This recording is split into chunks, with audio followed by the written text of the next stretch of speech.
your thoughts and dialogue in a flippant way. You're not going to make promises. Good morning. Good morning. It's 2:48 a.m. It's a wonderful Tuesday morning. A little crazy that I'm back up this early considering I didn't get home until late last night. I was actually in the car writing up contracts while I was sitting there talking to a client who was looking at a home and still guiding them through the process on more. And you'll be surprised how much your capacity starts to build when your faith builds, when what you digest and take into your body mentally, physically, emotionally uh, starts to lean out.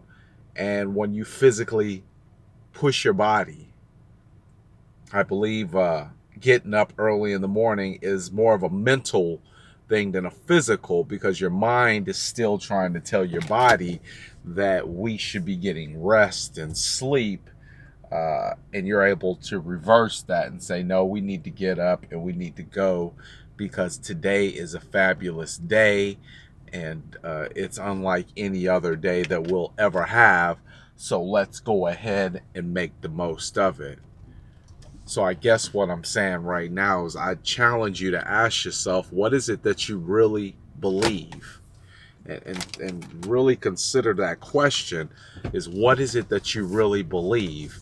Because if you find yourself waking up going to a job that you don't like, what is it that you really believe? Do you believe that this is supposed to be the way that your life is playing out?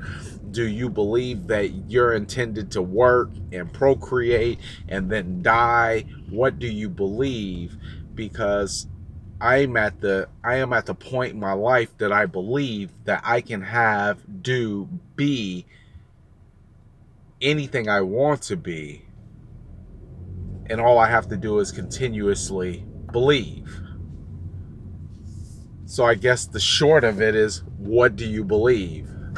And I don't know that most people even have that conversation with themselves about what it is that they believe in. If I had to look around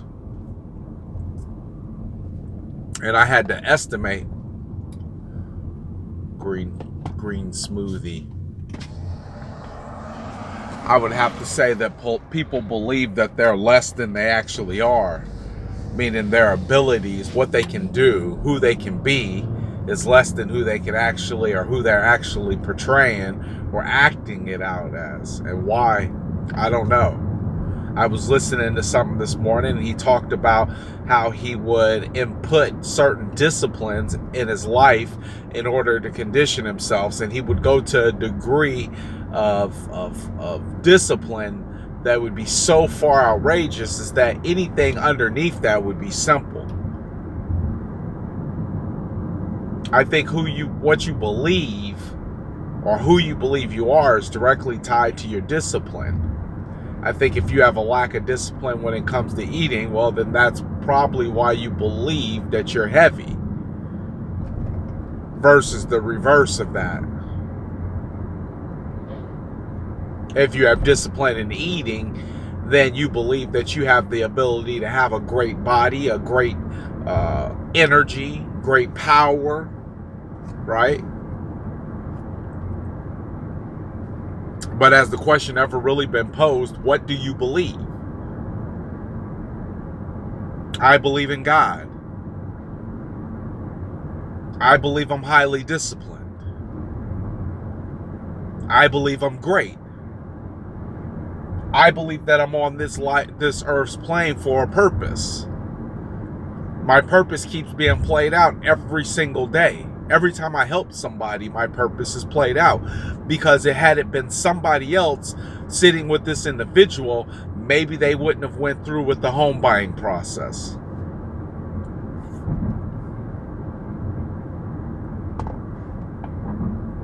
Right? Maybe they would have let them bow out. Whereas I would have sat down, took more of an aggressive approach.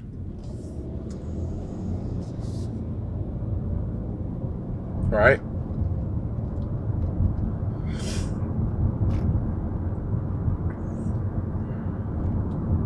That's the bottom line.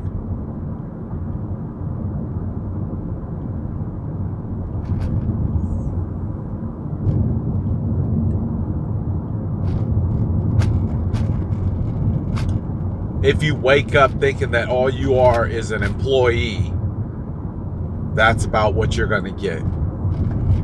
If you wake up and think all I am is a mom or a dad, that's all you're going to get. If you wake up believing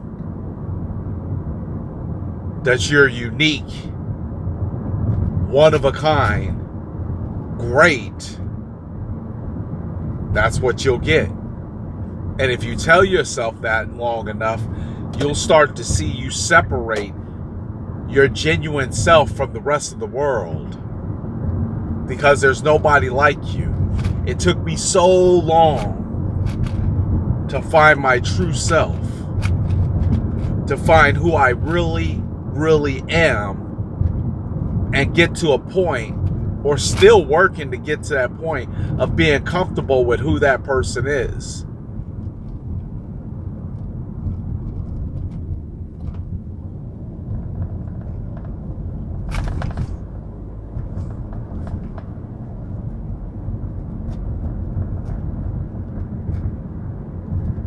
But once you find that person, it unlocks all the wonders of the world. It unlocks all the riches. It unlocks all the happiness. It unlocks God's power. Because the truth has always been inside you. You just never had anybody to show you. When you are your true self, you are the most powerful person that you know. You can take that to the bank.